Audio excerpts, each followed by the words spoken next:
So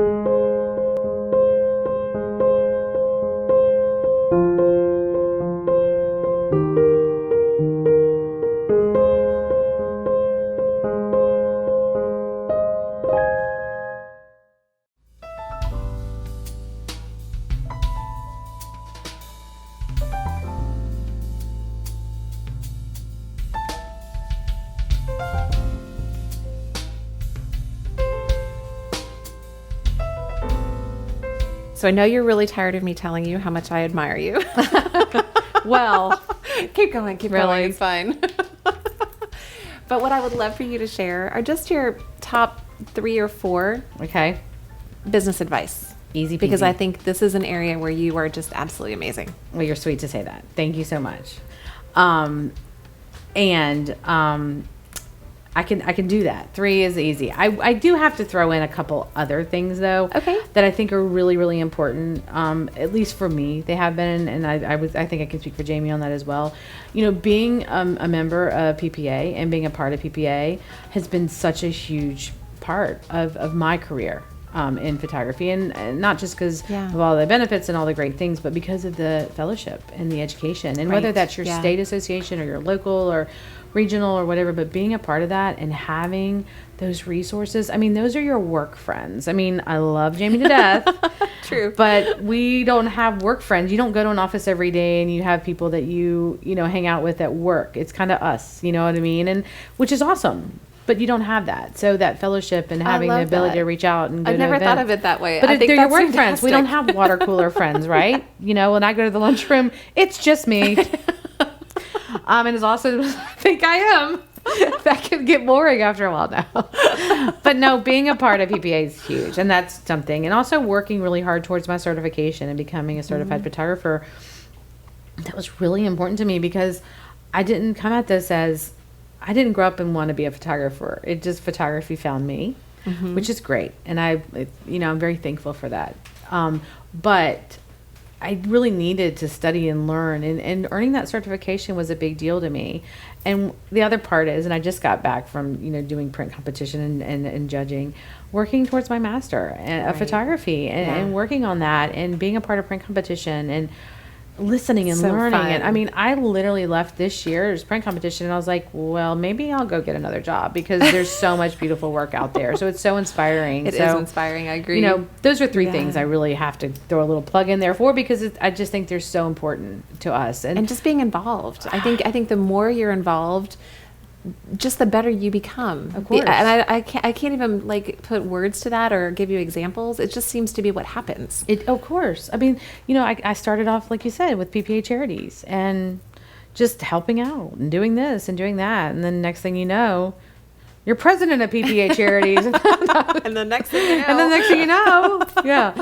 So, no, I mean, God, that opened doors where I've done mission work. My daughter and I went and spent, 2 weeks in Mexico, doing Operation Smile stuff. I mean, all that was because of PPA, if you think about it. I mean, that's where that all came from. Right. So it's just personally, professionally, it's an amazing thing. So definitely, want to say that. But back to your question, your actual question, top 3 things. And, I'm a big fan of the whole idea of, profitability, sustainability. So success. It's the 3 things that I think fall into that the most importantly would be the way we market, the way that we've established our product lines and our pricing, as well as my absolute determination to still photograph the day like I did 20 years ago, meaning, I've never been a graphic designer. I've never been a negative retoucher. I've never been a printer. I'm a business person. I'm a photographer. And so outsourcing. So going through those things, I mean, that's one of my number ones is the whole outsourcing idea. Yeah. And I don't mind designing wedding albums. That's something I still really enjoy. But if I didn't, there's so many great resources. But we never were like, oh, well, we're digital now, so we can go and photograph it, and then we're going to develop it in our computers, and then we're going to buy a printer, we're going to start printing it, and then I'm going to canvas thing. Are you kidding me? First of all, we're in this tiny little place. Second of all, I'm like, Why would I do that when there's perfectly good labs out there to handle all that for me? Yeah. And then I didn't retouch negatives. I'm not going to retouch images. I don't know how to do that. Just because you can doesn't mean you should. And it's such a gripe of mine, and I know it seems silly, but I don't even acquire images. I have a great resource, and they acquire my files, they retouch my files. I work one-on-one with an artist. It's a perfect fit. So, and that goes to what you talked about, sustainability. I think sometimes, especially when you're first starting out, you don't think about sustainability because you think, okay, I'm going to do this and I can do this. And you said, you've talked about this being a marathon, and a lot of people run their business like a sprint. Yes. Right. So thinking about outsourcing to help you be sustainable. Right. Beth Forster had a wonderful analogy. She said, if I broke my arms and my legs and I couldn't do anything, how would I handle that in my business? I'd have to outsource that and figuring out what that looks like. And so that would lead us into pricing, because I know we want to touch on that in just a minute too. Yeah. I mean, so if you're out, and you hear this, unfortunately, I hear this too many times from too many super talented, amazing photographers, is, well, I'm doing it myself, so it doesn't cost anything. Right. You're not giving value to that. Yeah. I mean, that's where I literally want to jump up and down and start screaming, because I'm like, golly, how can you not value that? How can you not value your time? And gosh, you want to be an artist, you want to be a photographer, you want more business. Why don't you spend that time marketing or networking, or go out and, meet people, shake hands, make those relationships. You're not using your time doing something that's actually going to bring you more business. How many relationships are you making sitting behind your computer or in front of your computer? It'd be weird if you were sitting behind your computer, sitting in front of your computer. But so you do, when you create your pricing, when you create those systems in your studio, everything I have includes not only, the costs, the cost of sales and the general expenses and all those things, but I include the fact that it's going to need to be outsourced for, acquiring, retouching, printing, at the top of the, price list, because it's super important. It's already included. They're paying for that. They're not paying, and if you're not including that, then you don't have any sustainability, in my opinion, because something happens. Or here's a great thing. All of a sudden something hits. You've got these great marketing plans. You're doing things. Something hits and you're busy. And then you're up 24/7 trying to keep up. Right. Yeah. Then you make 3 people mad, and they tell 3 people, and they tell 3. Okay. Now you've all that time, energy, effort that you put in to your brand, to your business, to your art. It's for nothing. And I don't want to run that risk. I've got systems in place and they work, and great. There's things that sometimes have to be rushed or something has to happen. I get it. Yeah. But I just don't understand that. So, that's just a big, big part of success. I mean, I had somebody very, very successful, a really cool opportunity to go to New York and study with some amazing business people, and somebody very successful, very well known. And pretty much what he told me is, I don't open mail. I don't look at emails. I don't do this, this, and this. And the point was, he has a job and he has people that do these things. And if it needs his attention, it's brought to his attention. Right. Now, I do open mail and open emails. I am not, that important. But I'm just saying, he only does what he knows is going to make him money or make him more successful or make him happy, So, if it falls in that category, then I should do it. If not, then I should outsource it. That's kind of where I'm at with that. And then you talk about pricing, and obviously I have a very, sound price list, and it's based on what I need to charge and then what I can charge. I mean, with my brand and my market area and things like that. But the most important thing, regardless of where your prices are and where they hit, is, as long as you have profitability built in, is that when you look at your product lines and you look at what you do, first of all, are you selling what represents your work the best, not what's the latest trend at the trade show or the latest thing the lab has come out with? It's really easy, I think, to go shiny bubble. What's happening now? I know. I go, every year, and I look around and I think, I want to sell that, and then I'm like, well, does it fit my brand? It doesn't look like me. It doesn't look like what we do. So you have to be really careful about that. I mean, some of the best ideas you ever have seen have to be left on the table. Right. Tim Walden told me that, as a matter of fact. Yeah, he's brilliant. Yeah, he is brilliant. Of course, I could just listen to him talk all day. He's so smart.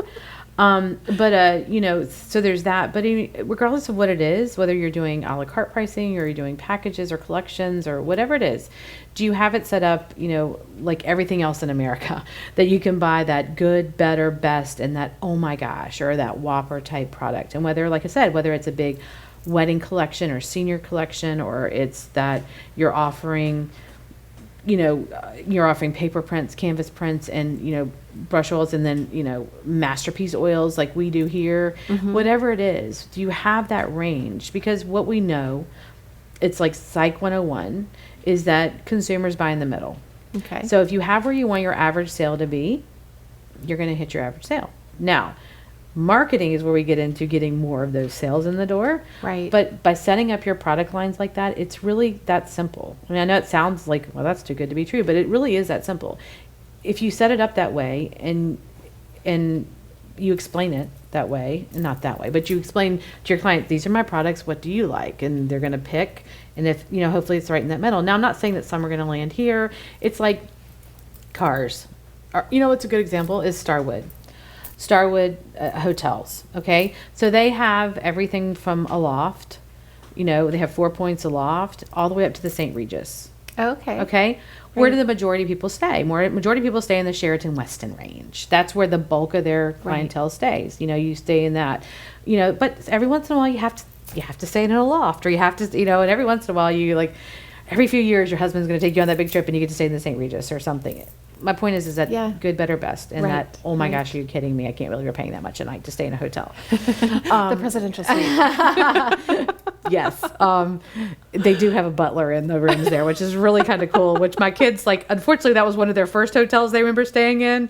It was a letdown to them after that. Not every hotel's no, like this. no, Jacqueline doesn't come with every hotel we're going to ever stay in.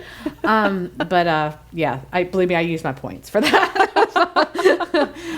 But you have to have that, and that's important. And then marketing is how you keep that calendar full, keep that phone ringing, or emails coming in, or Facebook messages, or whatever it is. And you have to choose what marketing is best for you, and it really depends on what you want to photograph, who you want to photograph, what your focus is. Like for us here at Hayes and Fisk, it's most definitely family, children, and those higher end weddings.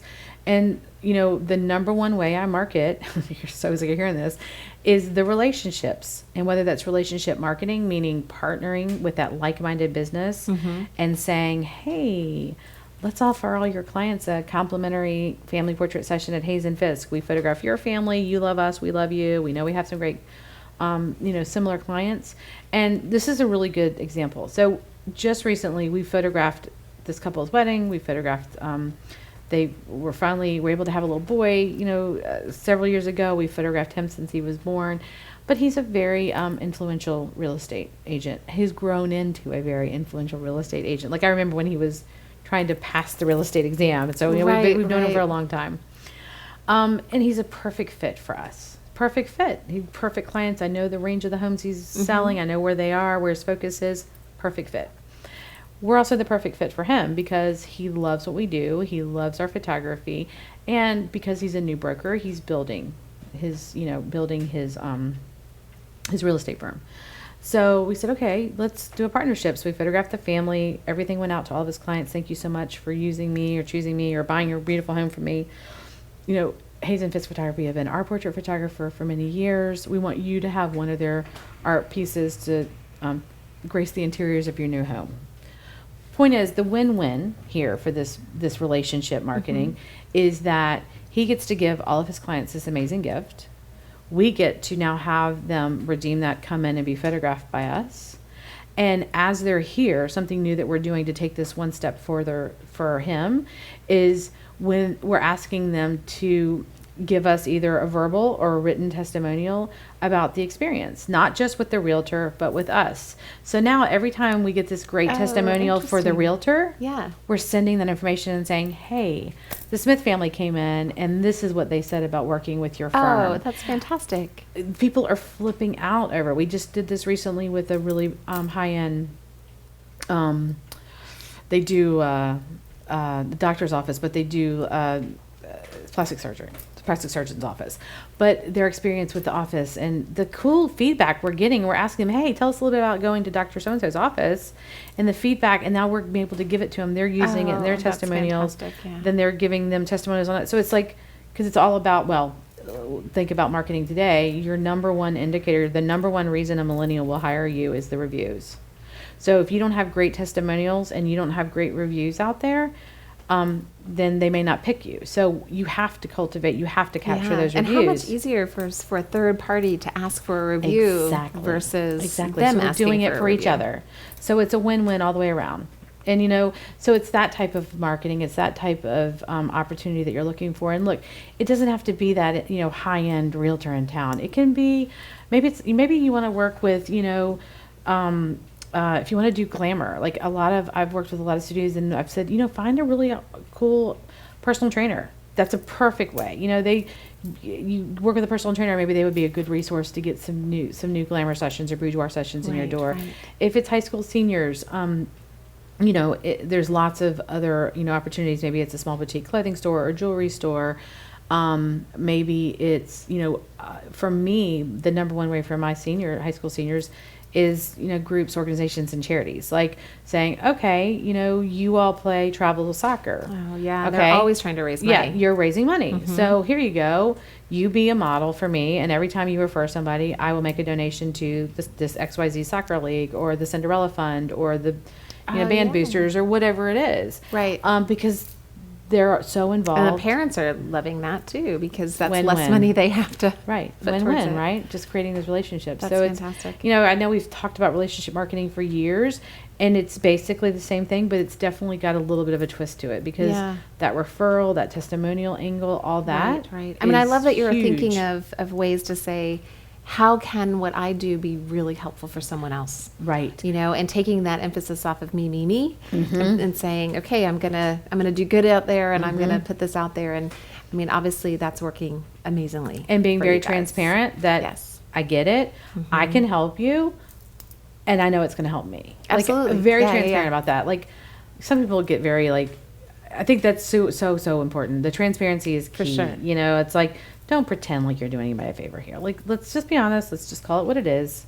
and move Yes. forward. So, yeah, that's a big part And of it. I think that's a good thing. I mean, It is a good I thing. think that's a great conversation to have, because then you don't want people to feel indebted to you, like No. you're out there as a Look at me, I'm so, No. You're in business to make money, Right. and they're in business to make money, Right. and I think that's a given. Yeah. But you're right. I think some people try to look like Yeah. they're altruistic in it, Yeah. and it's really about being smart. It's about being smart, and it's okay. It's okay. And another thing that I hear that I think is important to say is it's okay, even if it's charity driven or charity based, it's okay to profit from it. Do what you say you're going to do. Yeah. Be purposeful. Go forward. Do what you say you're going to do. But you know what? If there's an ability to take that to another step or another place where people have the option to spend more, invest more, Absolutely. and you Well, can because profit, that's you fine. can't give unless you are profitable. You Right. can't be that Can't at in your all. community Yeah. if you're not sustainable. Exactly. If your business isn't around next year, you can't help more Yeah. people. Guess what? I'm out. Yeah. So exactly. Yeah. Okay. So just to kind of give a little recap, outsourcing. I think so. Yeah. Huge, Outsourcing. fantastic. Again, helps you to be sustainable. Your pricing. Yes. Using that good, better, best, and Yes. Whopper, right? And Right. that psychology of moving towards the middle, and coupling that with valuing your time, Right. because you guys are. I mean, that's truly. That's where your profitability is going to come in. huge. Absolutely. And then marketing. Yeah. And relationship Building marketing, those building those relationships. relationships. And being creative with it. And also something else that's worth mentioning is I would say the overwhelming majority of all the marketing we do is cost. It's an investment. It's an investment of my time and, Right. you know, going out there and being creative or whatever. So yes, there's an investment involved, but as far as financially, I mean, a lot of it, well, I can't afford to market. I can't afford to market.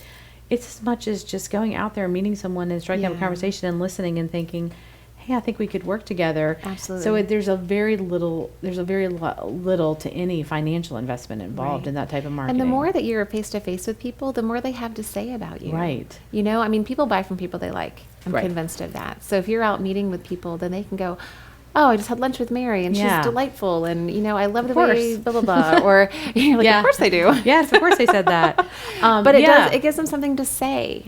You've got to give them something to say. You've got to be Right. doing something that Right. people want to be a part of. Right. You and I talked yesterday about stone soup. Right, of The course. the Yes. concept and idea that you create something that people can be a part of and can add to. And you guys do that so well. I think that's a huge part Well, of we your try. success. And then you're going to hear, well, I'm just too busy. Well, get out from behind your computer. Outsource. And go out and strike up those relationships. And I mean, it doesn't cost a lot of money. It definitely takes some time and things like that. But gosh, I tell you what, I don't know where we'd be without it. I mean, it's kind of in my opinion, it's the most organic way for us to do business here, for sure. And especially for what we do. Yeah. With photography. It is. Awesome. That's Mary, awesome. thank you so much. Oh, you got it. Thank you. So glad you guys got to come to Richmond. Me too.